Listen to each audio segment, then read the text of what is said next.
بسم الله الرحمن الرحيم magacaygu waa Tursahal Axmed Maxamuud dhakhtarka cudurrada lafaha daweyntooda iyo qalimadooda waxaan ka howlgalaa isbitaalka qaran ku yaala magaalada Garowe waxaan maanta jecel lahay hadaanu nahay ururka dhakhaatiirta lafaha ee Soomaaliyeed inaan bulshooyinteena Soomaaliyeed ka wacyi gelino xanuunna kam aan u aragnay markaas inay muhiim yihiin kuna badan yihiin deegaanadeena khatarta caafimaad ee keeni karaan ay aad u badan tahay maanta waxaan ka hadlaynaa topic la yiraahdo necrotizing fasciitis. Necrotizing fasciitisku waa nooc ka mid ah infectionada dadka maqaarka ka dhaca ay keento nooc ka mid ah jeermisyada caadiga ah ee dadka la nool oo bacterial ah oo la yiraahdo Streptococcus group A. waa infection daran dhicitaanka cudurka inuu dhaco aad uma badna laakiin haddii uu dhaco dhibtiisu waxay ka badan tahay cudurrada kale oo dhan qofka maqaarka kaga dhacaya markuu maqaarka kaga dhaco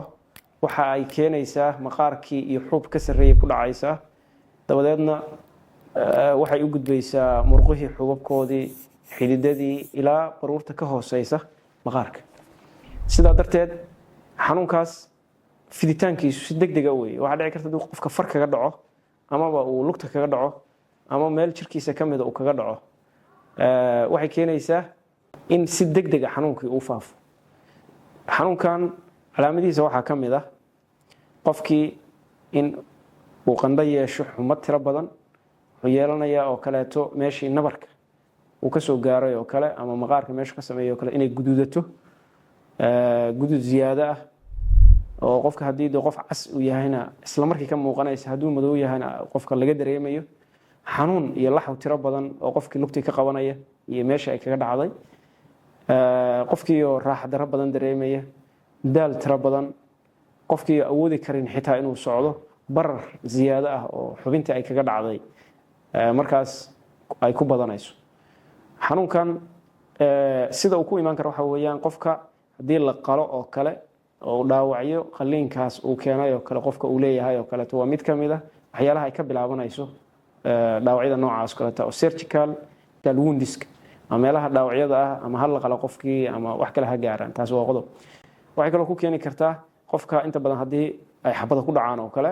oo waqti dheer qofkii uu dhaawacnaado kale ama meel isbitaal ka fog oo kale uu jiro suntii xabada oo kale waxa dhici karta isla markiiba inay ku keento cudurkan la yiraahdo necrotizing fasciitis-ka oo xanuun aad u daran waxa kale oo keeni karta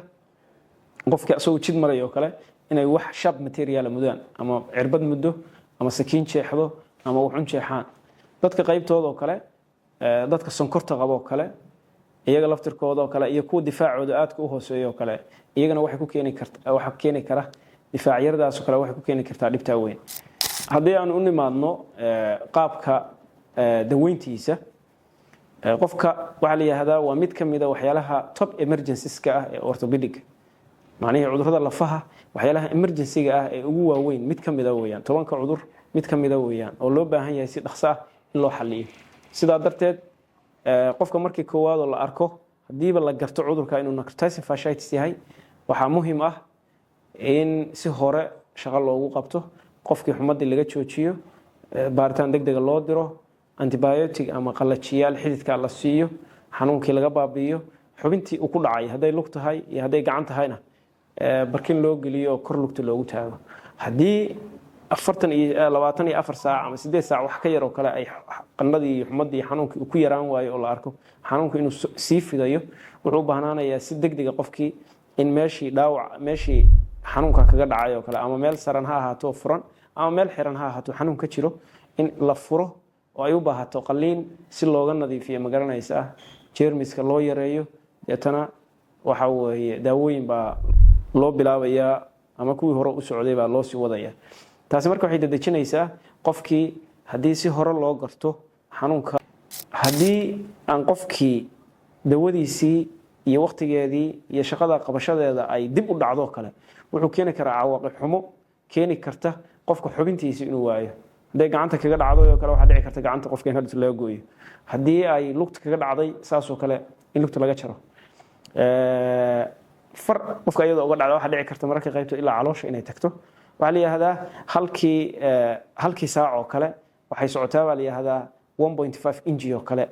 ma garanaysaa orodka qofka marka 8 saac ama 9 saac ama 10 saac oo kale haday hayso kale fiditaanka xanuunka jirka uu ku fidayo kale aad buu u badan yahay waxaan aad u jeclaysanay hadaan nahay ururka dhakhaatiirta lafaha ee Soomaaliyeed inaynu bulshadeena kaga wacyi gelino dadka caafimaadka ee dhakhaatiirta ah ama ha joogaan markaas xarumaha waaweyn isbitaalada ama ha joogaan meelaha ka fog isbitaalada bukaanada ay ka imaanayaan in bukaanka dhaawacyada noocyada qaybtood qabo kale markasta dhakhtarka qiimeyntiisu uu ku darsado in xanuunkan uu ahaan karo xanuun khatar ah hadii la dareemana xanuunkaas isla markii oo kale loo refer gareeyo meesha marka wax looga qaban karo daahitaanka iyo dib u dhaca xanuunkaas bukaanka dib loo rido wuxuu keeni karaa ama dadajin karaa qofka xubnihiisa muhiimka ah ee Ilaahay siiyay qayb kamid inuu waayo aad baan ugu mahadcelinaynaa